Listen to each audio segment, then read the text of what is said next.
በአንድ ገጠራማ ቦታ የሚኖሩ ባልና ሚስት ነበሩ። ባል ሚስቱን አብዝቶ ይወዳታል፣ እሷም እንደዛው።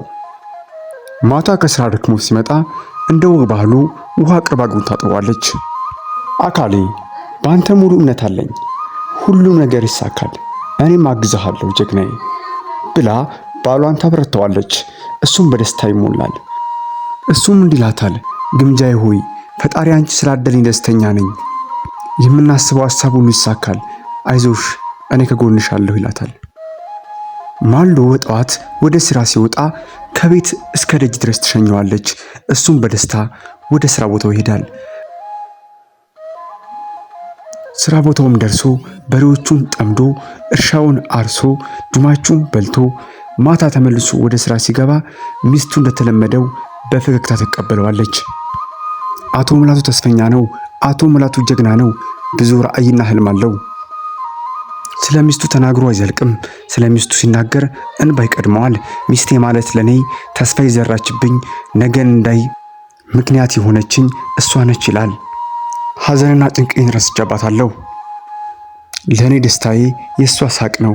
ሳቋ ለኔ ብርሃን ነው፣ ተስፋ ስንቄ ነው ብሎ ያሞግሳታል። ታዲያ እሷም ልክ እንደዚሁ ትወደዋለች። በወር አንዴ ገበያ ሄዶ ልብስ ይገዛላታል። እሷም በደስታ ትሞላለች። የመንደሩ ሰዎች ግን ያፌዙባቸው ነበር። ይህ ምሁር ባላገሩ ዶክተር አንድ ቀን እንዲህ አድርጎ ሚስቱን ሰርፕራይዝ አደረጋት። ለመሆኑ እንዲህ ይቻላልን? ባለቤቱ እጅግ በጣም ደስ አላት።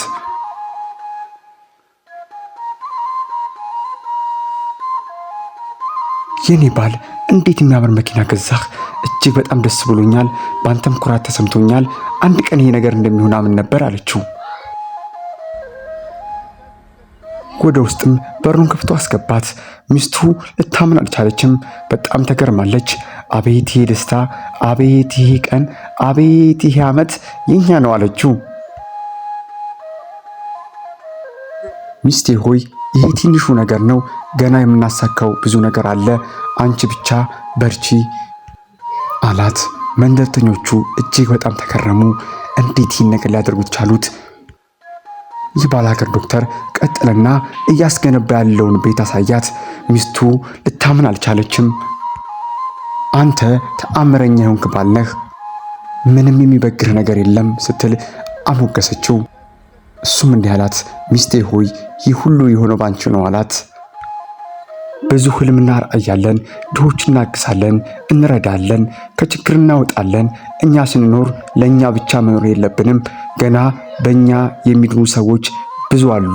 እግዚአብሔር ይመስገን ሁሉም እናሳካዋለን። ይህ ሁሉ የሆነው በአንቺ ብርታት፣ በአንቺ ጥንካሬ ነው ይላታል። እግዚአብሔር ይመስገን አለች። አንተን ውዱን ባለቤቴን አመሰግነዋለሁ። እግዚአብሔር አንተን ወደ ህይወቴ ስላመጣ እግዚአብሔር ይመስገን፣ ስሙ የተመሰገነ ይሁን። ሁለታችንም ተመርቀን ስራ ባለማግኘታችን ሳንቆጭ ዝቅ ብለን በመስራት ህይወታችንን በመቀየራችን እጅግ በጣም ደስ ብሎኛል። እግዚአብሔር ይመስገን።